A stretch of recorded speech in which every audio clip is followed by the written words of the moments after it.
तो ये है एनआईओएस का पाठ्यक्रम और ये है वीडियो नंबर 2। ठीक है, ये पार्ट 2 है एनआईओएस के जो सिलेबस, एनआईओएस का जो ब्रिज कोर्स है प्राइमरी शिक्षकों के लिए, प्राइमरी के जो मास्टर हैं बीएड डिग्री के माध्यम से मास्टरी की उनको नौकरी मिल गई है, तो उन्होंने क्या किया है, एनआईओएस ने 6 महीने का ब्रिज कोर्स लॉन्च किया है और ये है वीडियो नंबर 2। वीडियो नंबर 1 में मैं बता चुका हूँ 15 पेज तक, यहाँ तक बता चुका हूँ। ठीक है, और इसके आगे की चीज़ें अब यहाँ पर मैं आपको डिस्कस करूँगा। ठीक है, तो आंतरिक मूल्यांकन होगा और ठीक है, द्वितीय बाहरी मूल्यांकन। अब देखो जो पासिंग मार्क है सबसे इम्पोर्टेंट चीज़, तो इसको चर्चा करेंगे हम लोग। और जो पासिंग की चीज़ है वो है उत्तीर्णता मानदंड प्रैक्टिकल परीक्षा के लिए 50%। ठीक है, इसमें 2 परीक्षाएं होनी है, थ्योरी वाली और एक प्रैक्टिकल। तो जो प्रैक्टिकल परीक्षा होगी उसके लिए 50% है आपका पासिंग। ठीक है, 50% से पास होंगे आप, और थ्योरी परीक्षा के लिए 40%। मान लीजिए 100 नंबर का पेपर है तो उसमें जो है आपको क्या होना चाहिए, 40% लाना चाहिए। ठीक है, कुल मिलाकर के 50%। अब दोनों मिलाकर के 50% से ज़्यादा ही होना चाहिए। प्रमाणन, फिर पाठ्यक्रम के सफल समापन पर शिक्षकों को प्रमाण पत्र जारी किया जाएगा। ठीक है, तो देखो जिन्होंने पहला वीडियो नहीं देखा है सिलेबस का तो आप देख लेंगे, उसका लिंक भी मैं आपको डिस्क्रिप्शन में उपलब्ध करा दूंगा, या तो आप प्लेलिस्ट में खोज सकते हैं उसको। ठीक है, और ये एनआईओएस का जो ब्रिज कोर्स है इसका वीडियो नंबर 2 है, पार्ट 2 है। तो यहाँ पर है ऑनलाइन प्रवेश पंजिका। तो पंजीकरण करने के लिए आपने पंजीकरण कर दिया होगा। स्कूल के यूडाइस कोड की आवश्यकता पड़ती है और भी जो चीज़ें हैं उनकी आवश्यकता पड़ती है। फिर इसके बाद स्कूल के प्रिंसिपल सत्यापन करेंगे और फिर इसके बाद राज्य स्तर पर नोडल अधिकारी उसका सत्यापन करेंगे। ठीक है, बाकी चीज़ें आपको अपने डैशबोर्ड पर उपलब्ध हो जाएंगी और ये तकनीकी सहायता के लिए आप इन नंबरों पर कॉल कर सकते हैं। चलिए आप आते हैं सिलेबस पर सीधे हम लोग। तो सिलेबस है ओके, ठीक है, इतना जूम ठीक है, ठीक है, ओके, ऑलराइट। इसको कर देता हूं मैं इस साइड। ठीक है, तो सिद्धांत और शिक्षा शास्त्र पाठ्यक्रम। तो देखो यहाँ पर ये जो थ्योरेटिकल प्रश्न पत्र हैं आपके, क्वेश्चन पेपर हैं, उनके सिलेबस के बारे में हम लोग चर्चा करेंगे। तो पहले नंबर पर है बाल विकास और शैक्षिक मनोविज्ञान, मतलब child development and educational psychology. ठीक है, तो इसके अंतर्गत आपको चीज़ें पढ़नी होंगी। आप यहाँ पर से जो भी चीज़ें लिखी गई हैं इनको आप पढ़ते जाएंगे। ठीक है, और समझते जाएंगे। पाठ्यक्रम और शिक्षण शास्त्र मूल्यांकन दूसरे नंबर पर है, जो दूसरा सब्जेक्ट है आपका पाठ्यक्रम शिक्षण शास्त्र और मूल्यांकन। ठीक है, यह पाठ्यक्रम शिक्षकों को यह समझने में मदद करता है कि क्या परस्पर संबंध है। ठीक है, जो सब्जेक्ट का आपस में रिलेशन है उसको समझने में यह मदद करता है। फिर है भाषा शिक्षण नंबर 1। तो हिंदी या क्षेत्रीय भाषा होगी कोई आपकी। ठीक है, यूपी से हैं आप तो हिंदी लैंग्वेज, और भी आप आसपास के स्टेट से हैं तो आप जिस भी लैंग्वेज में कंफर्टेबल हैं उसको आपका ऑप्शन मिलता है। ठीक है, 22 भाषाओं का ऑप्शन मिलता है। फिर दूसरी भाषा है अंग्रेजी। ठीक है, इंग्लिश, और इसकी जगह दूसरी भाषा यहाँ पर इंग्लिश लिखी हुई है, पर दूसरी भाषा की जगह आपको संस्कृत का भी ऑप्शन मिलता है और भी दूसरी भाषाओं का ऑप्शन मिलता है। जब ऑनलाइन भरा गया है एनआईओएस का फॉर्म तो उसमें ऑप्शन मिलता है। ठीक है, ये बात बिल्कुल सही है, मैंने भरा हुआ है खुद। इसके बाद गणित की शिक्षा शास्त्र। ठीक है, चौथे नंबर पर है भाषा शिक्षण। फिर है 5वें नंबर पर गणित की शिक्षा शास्त्र, मतलब मैथ्स की पेडागोजी आपको पढ़नी है, समझना है। तो इस पाठ्यक्रम का उद्देश्य प्राथमिक विद्यालय के शिक्षकों को गहन अंतर्दृष्टि विकसित करने में सक्षम बनाना, गणित शिक्षा और शिक्षण शास्त्र के क्षेत्र में उन्हें गणित बनाने के लिए तैयार करना। ठीक है, अब यहाँ पर देखो कुछ चीज़ें कट गई हैं, तो ये कटने का कारण यही है कि इसको ट्रांसलेट किया गया है। ये जो पीडीएफ है इसको ट्रांसलेट किया गया है और इस पीडीएफ का इंग्लिश वर्जन एनआईओएस ने उपलब्ध कराया है, हिंदी वर्जन इसको ट्रांसलेट किया गया है, तो ये क्या है, ऐसे कट गया है। फिर आते हैं 6वें नंबर पर, तो हमारे आसपास की दुनिया की शिक्षा शास्त्र, मतलब जो इन्वायरमेंट है उसकी पेडागोजी एक प्रकार से है यहाँ पर। ठीक है, तो इस चीज़ को आप ध्यान देंगे। फिर आगे चलते हैं अगले प्रश्न पर। तो यहाँ पर डिटेल में दिया हुआ है चैप्टर वाइज। ठीक है, तो पाठ्यक्रम संख्या 1 बाल विकास और शैक्षिक मनोविज्ञान, इसका क्रेडिट है 4, मतलब 4 क्रेडिट हैं इसके। ठीक है, 4 क्रेडिट का ये सब्जेक्ट है आपका। तो इकाई 1 में क्या है, देखो बचपन, और बचपन के अंतर्गत क्या क्या अध्याय हैं तो इसको समझेंगे। मैं अध्याय का नाम पढ़ता जाऊंगा, आप जो है डिटेल में पढ़ सकते हैं वीडियो को पॉज करके। तो अध्याय 1 है बचपन को समझना, अध्याय 2 है बचपन और समाजीकरण, ठीक है, बचपन और समाजीकरण। फिर यूनिट 2 आते हैं, तो यूनिट 2 में क्या है, दृष्टिकोण का बच्चा विकास, ठीक है, मतलब बच्चों के विकास का दृष्टिकोण, बच्चे का डेवलपमेंट कैसे होगा, विकास कैसे होगा एंड ऑल दैट। अध्याय 3 है जो यूनिट 2 का, इसमें चैप्टर 3 है स्वयं की भारतीय अवधारणा, स्वयं की भारतीय अवधारणा, मन, बुद्धि, ठीक है, पंचकोशीय विकास, पंचकोशीय विकास मतलब जो इंद्रियों का विकास है वो, ठीक है, आंख कान नाक, ठीक है, दृष्टि। फिर इसके बाद है अध्याय 4 विकास डेवलपमेंट। इसमें तो विभिन्न प्रकार के विकास हैं, देखो शारीरिक विकास, संज्ञानात्मक विकास, सामाजिक, भावनात्मक, नैतिक और भाषा विकास, ठीक है, सभी प्रकार का विकास हो बच्चे का। बच्चा बड़ा भी हो, ठीक है, उसका वेट भी बढ़े, उसकी हाइट भी बढ़े, उसका कॉग्निटिव स्किल डेवलपमेंट भी हो, उसका सोशियो और जो भावनात्मक यहाँ पर इमोशनल जो उसका इंटेलेक्ट है वो भी डेवलपमेंट हो, ठीक है, नैतिक और भाषा विकास भी हो, उसको नैतिकता भी आना चाहिए, बड़ों का सम्मान करे, ठीक है, उसको बोलने का भी समझ होना चाहिए कि क्या बोलना है, कब बोलना है। फिर अध्याय 5 खेल और विकास, खेल का अर्थ और उसके कार्य। तो देखो खेल खेल में बच्चों को सिखाना और सारी चीजें इस प्रकार से इसमें सम्मिलित हैं। फिर आती है इकाई 3, तो इकाई 3 है सीखने की प्रक्रिया, ठीक है, अवधारणा निर्माण। अवधारणा क्या होता है, यहाँ पर बेसिक्स होते हैं और प्रिंसिपल्स होते हैं, उनका डेवलपमेंट करना बच्चों के अंदर। सीखने के संदर्भ, घर, स्कूल और पर्यावरण, 3 चीजें बहुत महत्वपूर्ण होती हैं बच्चों के सीखने में, 3 चीजें, ठीक है। और ये 3 चीजें जो है, पहली चीज है क्या है, घर है, दूसरा स्कूल कि घर का इन्वायरमेंट कैसा है, फिर स्कूल का इन्वायरमेंट कैसा है, और पर्यावरण मतलब आसपास का माहौल कैसा है। ये बड़ा रोल प्ले करता है कि बच्चे का जो डेवलपमेंट होगा, ऑल ओवर डेवलपमेंट वो कैसा होगा और कितना जल्दी और कितना बड़ी तरीके से होगा, ठीक है। 7वें अध्याय पे है सीखने के सिद्धांत, दृष्टिकोण का सीखना और उनका आशय, ठीक है। फिर इसके बाद है इकाई 4 यूनिट 4, तो यूनिट 4 के अंतर्गत आएगा अध्याय 8 और अध्याय 9। तो अध्याय 8 में है विशेष आवश्यकता वाले बच्चों द्वारा सीखना। देखो विशेष आवश्यकता वाले बच्चे कौन हो सकते हैं, जैसे किसी बच्चे को दृष्टि दोष हो, ठीक है, किसी को सुनने में समस्या हो और किसी को बोलने में समस्या हो, किसी को मान लो अस्थि विकलांगता है, ठीक है, अस्थि ठीक से चल नहीं पा रहा है, उसका हाथ गड़बड़ है, उसकी उंगली नहीं है, तो इस प्रकार के बच्चों को बोलेंगे विशेष आवश्यकता वाले बच्चे।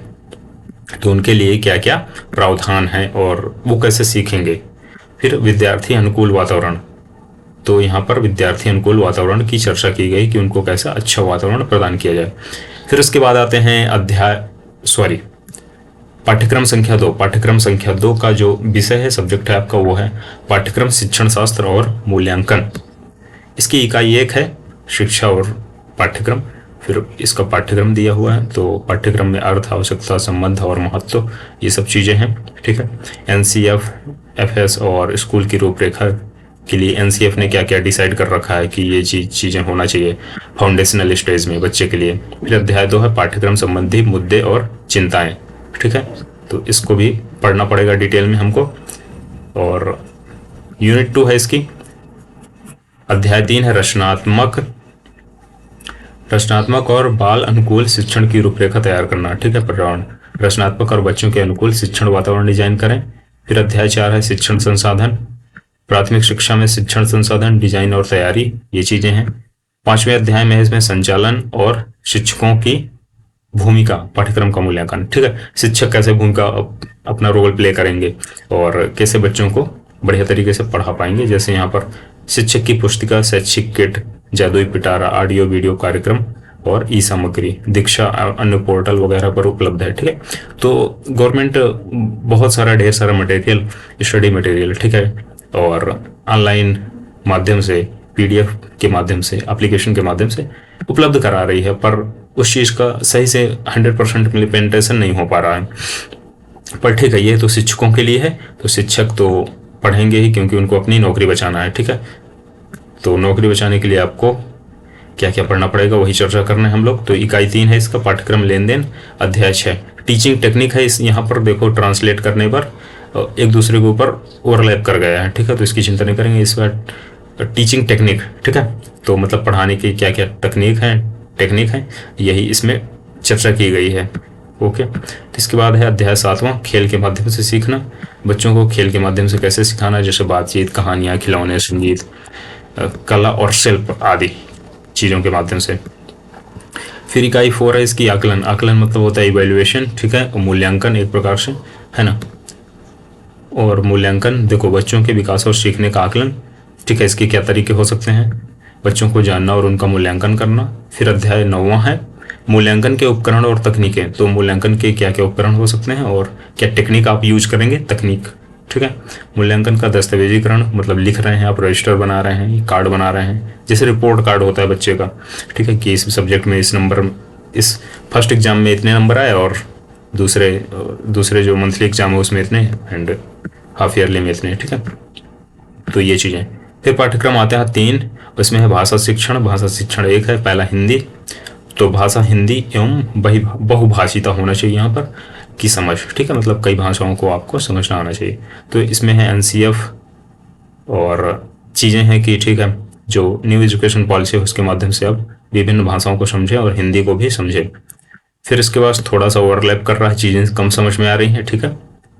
तो मैं इंग्लिश वर्जन भी डिस्कस कर दूंगा, तो जो है आप उसको भी समझ पाएंगे, ठीक है। इसको आगे चलाते हैं। अब इकाई 2 है भाषा की समझ, आशा एवं समाधान, ठीक है। 4 लॉक मॉडल एवं मौखिक भाषा विकास, ठीक है, मौखिक ओरल लैंग्वेज डेवलपमेंट, शब्द पहचान और साक्षरता। एंड इसके बाद चीज़ें समझ में नहीं आ रही हैं क्लियर। पाठ 6 है लिखना एवं लक्ष्य। यहाँ ये हिंदी वाला जो है ये कुछ ज़्यादा ही गलत ट्रांसलेट हुआ है हिंदी में, ठीक है। यूनिट 2 है योजना आकलन। तो देखते जाएंगे आप चीज़ों को, मैं इसको स्क्रॉल करता जाता हूँ। फिर लघु चित्र के माध्यम से समझना है, ठीक है। और चलिए अगले आते हैं। अगला है फिर भाषा शिक्षण लैंग्वेज 2 और ये है अंग्रेजी यहाँ पर दिया है पर, ठीक है। आपको ऑप्शन मिलेगा कि आप संस्कृत भाषा को भी ले पाएँ, ठीक है। जैसे उत्तर प्रदेश के जो पुराने विद्यार्थी हैं जिन्होंने ग्रेजुएशन में पढ़ा होगा और यूपी टेट सी टेट में भी संस्कृत पढ़ी होगी, तो उनको संस्कृत ज़्यादा बढ़िया लगेगी इंग्लिश के कंपेयर में, ठीक है। वहाँ अध्याय 1 भाषा शिक्षा, विभिन्न नीतियाँ एवं बहुभाषिता। भाषा शिक्षा और नीतिगत दृष्टिकोण क्या क्या है, राष्ट्रीय शिक्षा नीति क्या चाहती है, ये सारी चीज़ें। अध्याय 2 है द्वितीय भाषा अर्जन और पाठ्यक्रम लक्ष्य। द्वितीय भाषा सेकेंड लैंग्वेज देखो क्या होती है। मातृभाषा तो वो होती है जैसे हम हिंदी बोलते हैं, ठीक, हमारे घर परिवार में भी हिंदी बोलते हैं माता पिता, और सेकेंड लैंग्वेज हमारे लिए इंग्लिश हो गई क्योंकि वो स्कूल में पढ़ाई जाती है और उसकी पुस्तकें उपलब्ध हैं और एक प्रकार से काफ़ी मात्रा में लोग उसको बोलते हैं भारत के अंदर। फिर देखो थर्ड लैंग्वेज होती है, तो थर्ड लैंग्वेज ये जो नवोदय विद्यालय समिति है उसका कॉन्सेप्ट है थर्ड लैंग्वेज का। तो किसी दूसरे स्टेट की लैंग्वेज को अपने स्टेट में एक प्रकार से पढ़ाना, तो ये थर्ड लैंग्वेज का कॉन्सेप्ट रहता है। यूनिट 2 है शिक्षा शास्त्र और संसाधन। 4 ब्लॉक दृष्टिकोण और मौखिक भाषा विकास। 4 ब्लॉक दृष्टिकोण मौखिक भाषा का विकास। शब्द पहचान, पढ़ना और लिखना, ठीक है। मौखिक भाषा में सुनने की भूमिका और महत्व, अभिव्यक्ति, सुनने और सीखने की क्षमता विकसित करने के तरीके और गतिविधियां, ठीक है।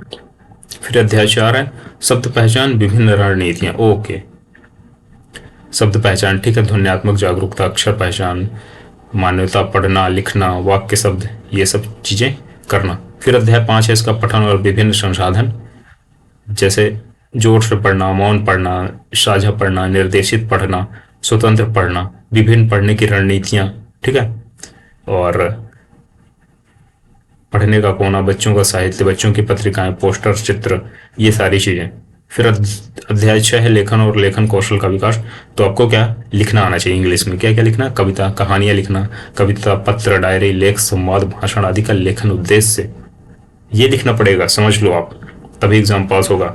जो भी इन सर्विस टीचर हैं, ठीक है, उत्तर प्रदेश के अंदर एंड अदर स्टेट के अंदर जो बीएड डिग्री के माध्यम से अध्यापक हुए हैं।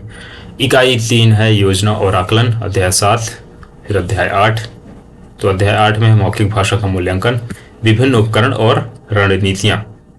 फिर अध्याय 9 है पठन का मूल्यांकन, विभिन्न उपकरण और रणनीतियां, ठीक है। अध्याय 10, तो इस प्रकार से टोटल इसमें हैं कितने, 11 अध्याय। 10वां है लेखन का मूल्यांकन, विभिन्न उपकरण और रणनीतियां।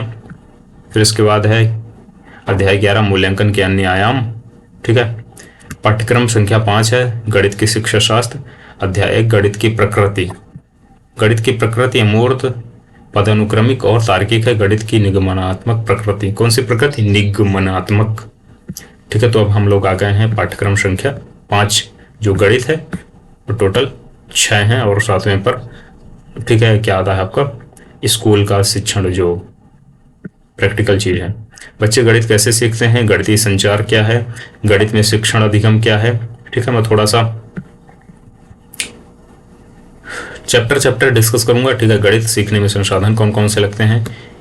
फिर इकाई 3 के अंतर्गत आएगा अध्याय 6 गणित में योजना। अध्याय 7 आएगा गणित में मूल्यांकन। अध्याय 6 आएगा पाठ्यक्रम संख्या 6 हमारे आसपास की दुनिया की शिक्षा शास्त्र।